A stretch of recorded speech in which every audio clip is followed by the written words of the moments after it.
Hello there, I just wanted to do a quick review on the Bachmann Class E4. This is the one in the southern green. Detail is very good. There's plenty of other reviews on the internet. I just wanted to point out a few things that I felt that they missed and didn't explain.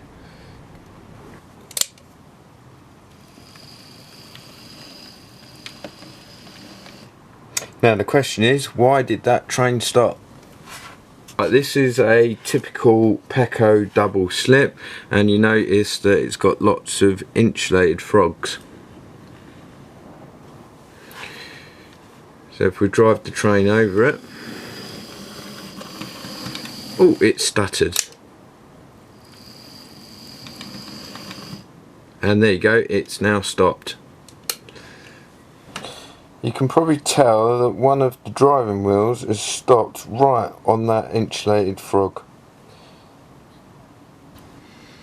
Okay, this is the underframe of the Class E4. It's an 062 engine, which means you've got 6 wheels here and you've got 2 on the final axle here. There's pickups on each of the 6 wheels, which should give good electrical contacts on that part of the chassis, but none of the chassis here is sprung, and there's no compensation. It's all completely fixed. And you'll notice that there's no pickups on that final axle. The problem with all those wheels being fixed is that if you get any little bits of dirt or going over something on one rail, then the whole chassis will lift. So as demonstrated here, tiny little bit of card, and you can probably tell that both the front 2 axles don't touch the rail, so the train's going to stop moving. So if we run the train fast, you'll probably not notice a thing, but for some of us who like to run the train slowly, it stops. And as demonstrated here, you can just see it clicking. So it's not making electrical connection.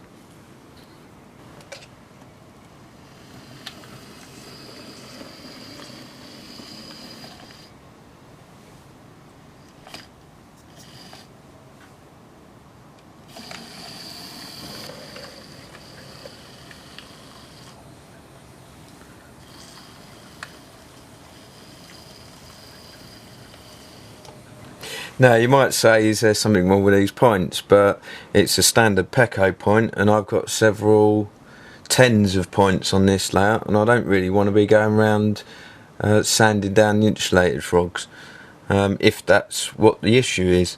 I know it's very minute, it's probably like 1/1000th of an inch or something, but you feel as though if you're going to pay an awful lot of money for a loco, it should run instantly on these standard Pecco points.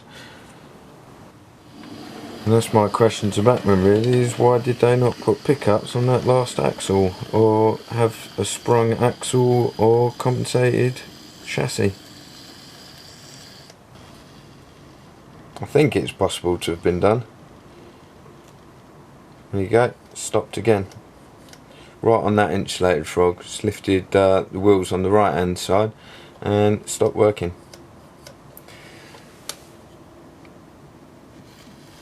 There you go, and it's off again. Okay, I just want to bring in another loco now, and it's a Southern C class, also made by Bachmann.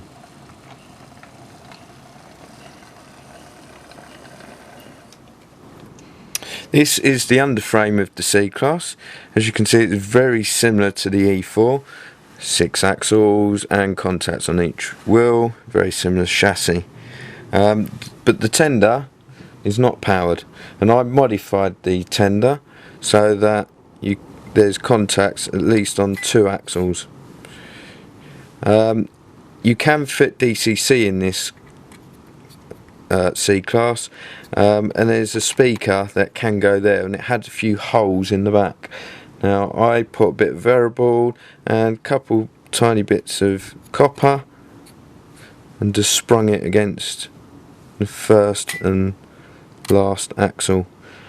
Wires in the middle is where the DCC goes through from the front to the chip in the back, and I use these wires to pass the voltage through to the motors in the front.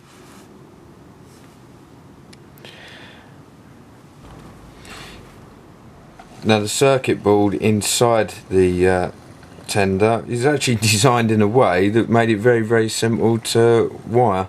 It's almost they designed it for that purpose. So now that I've got electrical pickups in the tender, I can now run the train slowly over the points without it stopping. You know, it's a fabulous looking loco, the Class E4. Bachmann done really well there. Just a bit disappointing on not putting pickups on that last axle, or thinking about how it runs. And you know, when people have got modelers like myself who've got standard Paco points, just the unreliability of it. Just running along and it just keeps stuttering every now and again. It's really irritating. So there you go, I just wanted to demonstrate the problems I've been having with it. Hope you found that helpful and useful.